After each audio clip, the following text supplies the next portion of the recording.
What's up, everybody? I'm J-Man. I'm J-Man, and let's talk about two of the most famous Batman movies ever made, Christopher Nolan's The Dark Knight and Batman Begins.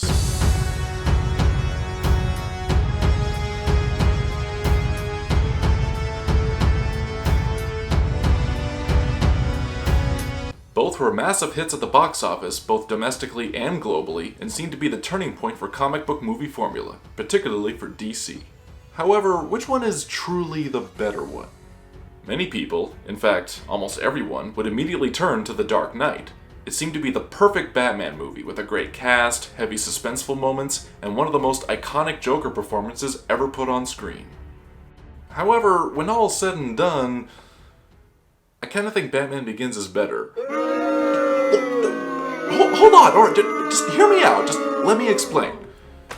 You see, I don't think The Dark Knight is a bad movie, far from it. I think on a technical level, it's a very well-made film.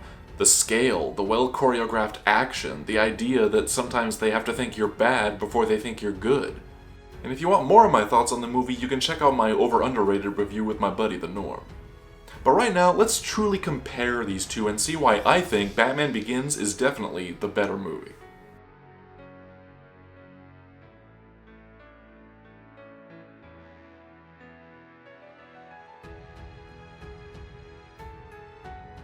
So this is the way I look at these movies. Batman Begins is an actual Batman movie, where the last two are Christopher Nolan movies.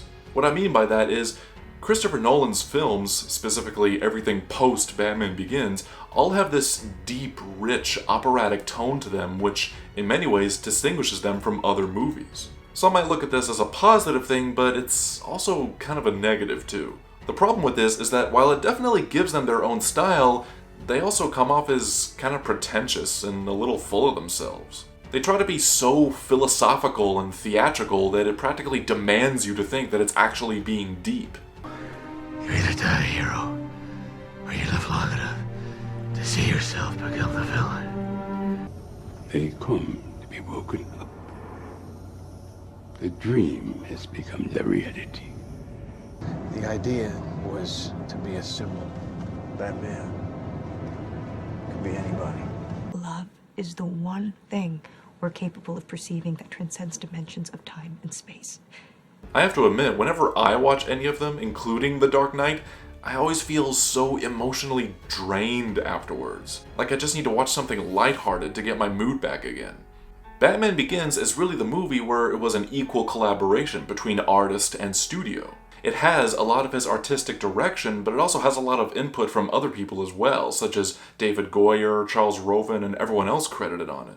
You see, Nolan is one of those directors who, as my friends and I like to say, is best when he's kept on a leash. His style is great, but only in smaller doses. And that brings us to our next topic.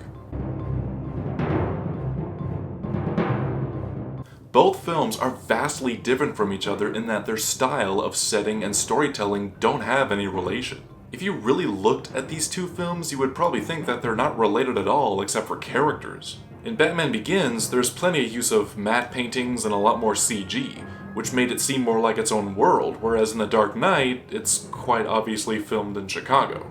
Now, you could argue that this was due in large part to the villains of these movies. They need to be put in the right setting for them to feel right. Ra's al Ghul and Scarecrow fit a more fictional and stylistic world, whereas the Joker and Two-Face fit a more realistic world. And I wouldn't say that argument is wrong in any way. The problem is, like I said before, it causes a huge disconnect between the two films. I would understand if they want to have each film be their own thing, but the fact remains they're still part of the same world of characters. The filming style in Batman Begins is far different than The Dark Knight as well, and in my opinion is actually better handled. It doesn't necessarily handhold you the whole way through, but rather invites you along for the journey. Whereas in The Dark Knight, it's a lot more slow-handled and kind of forces us to trust it more than anything. Take for example the dialogue in both movies.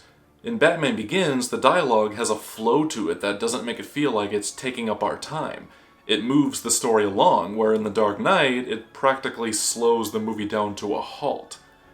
In Begins, the dialogue was a lot more easy and down to the point, but in The Dark Knight, it felt like I practically needed a law degree to understand some of it. With filming style, Begins uses different kinds of camera angles and has a more unique way of telling the story visually. But in The Dark Knight, it's really just these standard two shots and more stationary angles. People have argued that the action in Begins uses way too much shaky cam, and in The Dark Knight, it's a lot more steady. But the point is that the shaky cam is meant to emphasize the characters moving so quickly that any normal person would not be able to keep up with them. Because let's face it, it's Batman. Nobody can keep up with him. Batman Begins has the type of plot that I like to say doesn't necessarily add more onto it, but rather unravels as it goes on, thus making the big revelation of their plan and motivations all the more impactful. It's all connected and it has a purpose. In The Dark Knight, it doesn't really have a main plot to it.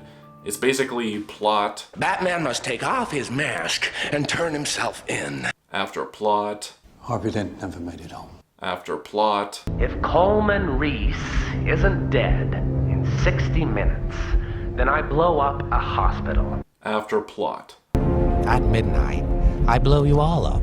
We don't really know what the Joker's main plan and motivations are until towards the end of the movie. In fact, we don't really know what anyone's motivations are because they keep changing as it goes on. It doesn't really feel like a coherent story, but more like a deep character study. I guess you could argue that the main objective is to capture the Joker and put him away, but that's not really a good enough reason for us to be invested. Heck, even after that does happen, the movie is still not over. You see, Batman Begins is the one where it seems like a lot more thought went into it, but in The Dark Knight, it just seems like they came up with a whole bunch of different scenarios and just used all of them. And yes, the theme of the movie is technically anarchy and chaos, but there's just so much of it that it just comes off as, well, kind of convoluted. So to reiterate, The Dark Knight is not bad in any way. It's just not really a Batman movie. It's just a heavy crime drama that happens to have Batman characters. Batman Begins, in my opinion, is kind of the go-to live-action Batman film. It has the look and feel of a Batman film without really trying to be bigger than it is. It just seems like it has a good story to tell without really trying to be too deep. But what do you think? Is The Dark Knight still the definitive Batman movie for you? And also, is there a particular movie that has a deeper meaning that you feel is not talked about enough? Whatever it is, don't be shy, leave a reply. Also, be sure to follow me on Facebook and Twitter, and support me on Patreon if you'd be so kind. And if you like this video, you can like, comment, and subscribe to the J-Man.